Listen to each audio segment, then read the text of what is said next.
Kenapa dapat pahala lewatkan bersahur, segerakan berbuka? Banyak makanan sunnah. Antara makanan sunnah, cara makan.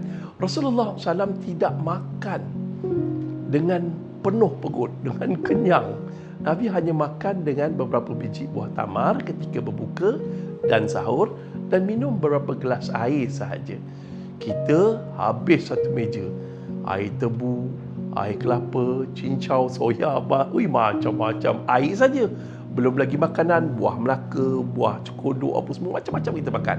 Jadi tips dia yang paling bagus, nak ikut sunnah, makan cara Rasulullah SAW, makan ala kadar sahaja.